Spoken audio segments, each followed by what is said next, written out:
poliquístico, prediabetes, diabetes, subir de peso, tener adiposidad, dolores articulares, tantas cosas, incluso el cáncer. Te voy a decir no, claro, porque es que cuando tú tienes el azúcar elevado en sangre, al mismo tiempo al ladito tienes a tu insulina, de la que no vamos a discutir en este vídeo, tienes a tu insulina elevada actuando como factor de crecimiento. Entonces yo te quiero contar en este vídeo opciones, no es la fórmula mágica, no es el 1, 2, 3, te voy a decir cosas que yo quiero que tú puedas aprender a evaluar para que tú aprendas a dueñarte de este proceso y puedas empezar a evaluar el tuyo. También te quiero contar una cosa y es, vamos a hablar para todo el mundo, pero si tú estás tomando un medicamento no quiere decir que lo vas a suspender. Si te estás inyectando insulina no quiere decir que la vas a suspender porque el proceso de cada individuo es diferente. Entonces yo quiero que recuerdes que la glucosa es absolutamente necesaria en el cuerpo. Nuestras células necesitan glucosa y oxígeno para poder tener energía. Si no tienen glucosa y oxígeno para poder tener energía, pues entran a una posibilidad de que hagan otras formas,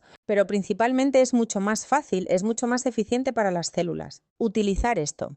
Nuestro cuerpo, tu cuerpo, mi cuerpo, mantienen los niveles de glucosa súper estrechos. Tienen que estar en este constante entre cuánto voy utilizando más lo que yo tengo guardado y tienen más o menos circulando en sangre tú y yo lo que uno tiene en una cucharadita de azúcar. Si no mantenemos ese nivel de manera correcta, ahí es donde empiezan los problemas.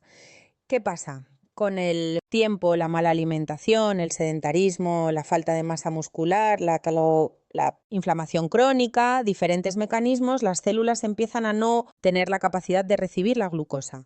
Y hay otros tejidos también que empiezan a estar absolutamente repletos de glucosa. Cuando esto pasa, la glucosa empieza a estar elevada en la sangre, empieza a subir de 90 a 100, a 110, a 115, empieza a subir, a subir, a subir. Es importante reducirlo porque si no la glucosa en exceso dando vueltas se comporta como un tóxico y podríamos hablar de glucotoxicidad en el cerebro, en el hígado, en la retina, en los vasos sanguíneos, en los nervios, en absolutamente todo el cuerpo. Entonces, cuando tú entiendes esto, tú dices, ok, yo tengo que mejorar la inflamación, tengo que mejorar también la posibilidad del reservorio haciendo quizás unos reservorios más grandes y luego seguir desarrollando.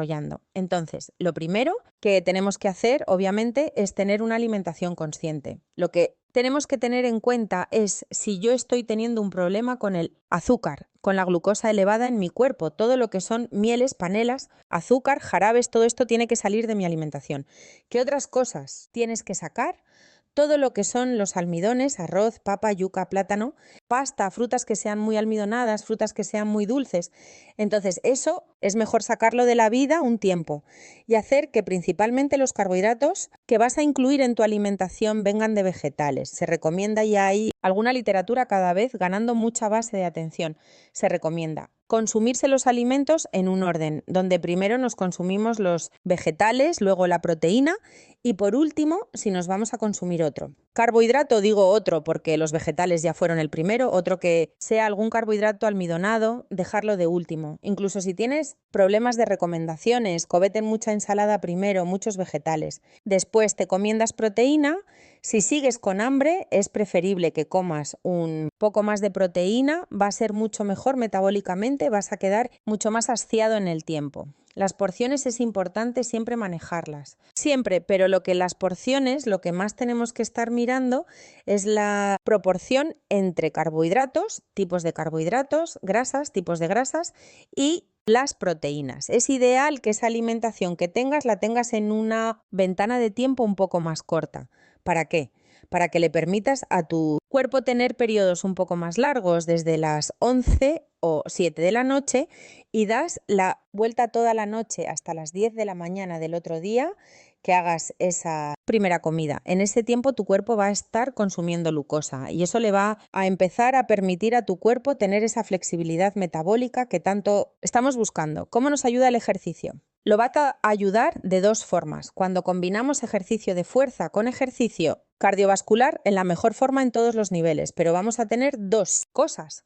Uno, yo voy a tener un ejercicio con el que me va a estar moviendo moviendo, entonces mejorar el consumo, claro que va a tener beneficios, pero el ejercicio cardiovascular muscularmente es muy barato.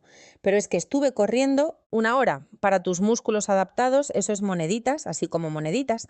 El músculo necesita hacer una contracción completa y estresarse, completamente desde las fibras más externas hasta las fibras más internas, las que están más pegadas al hueso. Eso no se logra cuando estás haciendo ejercicio cardiovascular. Cuando yo estreso mi músculo completamente, mi músculo empieza a tener un gasto energético mucho más interesante, mucho mejor, porque el músculo es el órgano que más glucosa consume del cuerpo durante todo el día.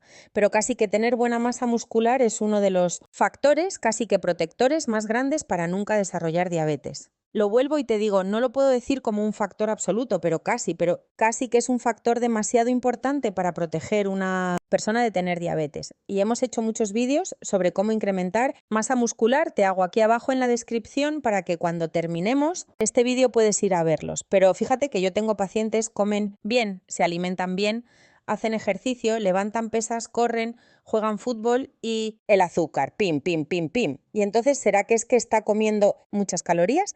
Pero el exceso de cortisol, el exceso de adrenalina en el cuerpo terminan generando grandes cantidades de glucosa. Terminada siendo que lo que se llama la quema de grasa, que es la lipólisis, que es un efecto que depende de un poco de adrenalina en la célula grasa, el exceso bloquea ese mecanismo y hace que las personas eleven la glucosa, eleven el cortisol, eleven la adrenalina, porque mi cuerpo está tan estresado que siente que tiene que liberar grandes cantidades de glucosa en sangre y eso bloquea completamente la lipólisis. Y hace que hay personas que no están durmiendo, que están obsesionadas, que están cansadas, que están estresadas, que tienen desespero, angustia, miedo. Todas las cosas que trae el estrés moderno que tenemos hoy en día, estrés mental, estrés físico o estrés químico, y tampoco estrés físico, porque de una forma de estrés de la que nadie habla es el sobreentrenamiento, el sobredesgaste físico. El estrés crónico, grandes niveles de estrés, hacen que las personas no pierdan peso. Hay otras cosas que tenemos que tener en cuenta y tenemos que validar cómo están las hormonas que regulan la glucosa. Yo me acuerdo hace unos años, desde hace unos 10 años que yo empecé a hablar de la insulina. Yo no me la inventé, pues porque es que la glicemia le va a dar ese resultado de la resistencia a la insulina. Cuando yo tengo la glicemia aumentada, pues la insulina seguramente también la voy a tener aumentada. Mi páncreas seguramente pasa por 2 fases. La primera fase es, empieza a haber resistencia. Mi páncreas empieza a elevar la producción de insulina, tratando de vencer esa resistencia hasta que llega un punto en que el páncreas se daña porque también se empieza a llenar de grasa, lo mismo que pasa con el hígado graso, y cuando falle el páncreas pues ya no hay insulina. Y ahí sí todo se va. Y ahí es cuando los pacientes les tienen que poner insulina externa, porque la insulina que ellos estaban produciendo ya no la produce porque su páncreas se ha dañado. Cuando tú organizas tu alimento, proporcionas bien, comes en un orden adecuado, come muy buena cantidad de fibra, muy buenas grasas saludables, muy buena cantidad de proteína. Cuidas del tipo de proteínas que te estás comiendo y las cantidades adecuadas para ti, para tu peso, para tu altura y para tu actividad física, que si tienes dudas de esto te dejo abajo otro vídeo donde puedes aprender a calcular tu proteína. Haces ejercicio, te tomas creatina, levantas pesas, regula tu estrés, te haces dueño de tu estrés y de tus creencias. Ahí quizás podrías empezar a mirar algunos otros, cosas como los suplementos, pero cosas con las que uno puede suplementar o complementar eso que estás haciendo. Por ejemplo, el vinagre manzana previo a las comidas ha demostrado que ayuda a disminuir el pico de glucosa inmediatamente después de la comida. ¿Eso es lo mejor del universo? No, pero ayuda bastante. Si tú no te estás comiendo las cantidades de fibra que te tienes que comer al día como mínimo, que son 35 gramos, tienes que buscar fibras de otras fuentes. Hay gente que dice, no, pero es que yo no alcanzo, doctor, yo me comí una ensalada así de grande al almuerzo, imposible que no haya 35 gramos. Una ensalada así de grande pueden haber por ahí 5 o 6 gramos. Fíjate en la cantidad de fibra de los alimentos que te vas a comer. Si es algo natural y fresco, pues busca. ¿Cuánta fibra tiene 200 gramos de brócoli? y te vas a llevar sorpresas de decir, no puede ser. A veces uno tiene que comprar fibras como el psyllium, que sabe horrible, pero ayudan bastante, son muy buenas fuentes. Como las semillas de chía, como la alinasas, hay cosas con las que te puedes estar ayudando. Hay gente que a veces dice, pues yo no me alcanzo a comer mi proteína, ¿podré comprar un batido de proteína?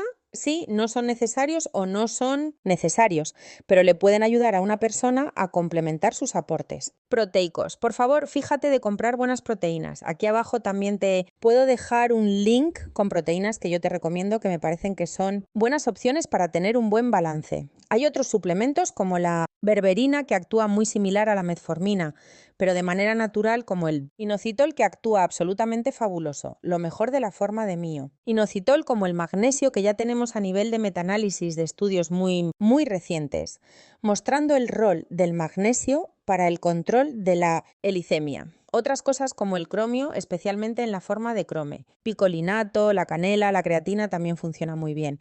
Y otras cosas para algunos, especialmente para los hombres. Si están teniendo disminución en la producción de testosterona, como la Phydoya agrestis o el Tribulus terrestris. En conclusión, lo que quiero que sepas es que reducir los niveles de glucosa en sangre no hay una fórmula mágica, es un camino tuyo donde tú, ¿qué estás haciendo? Tú estás organizando tu vida, donde te estás adueñando absolutamente de ti, trayendo herramientas mentales, herramientas de protección cardiovascular, de protección articular, al mismo tiempo estás saliendo control metábulo.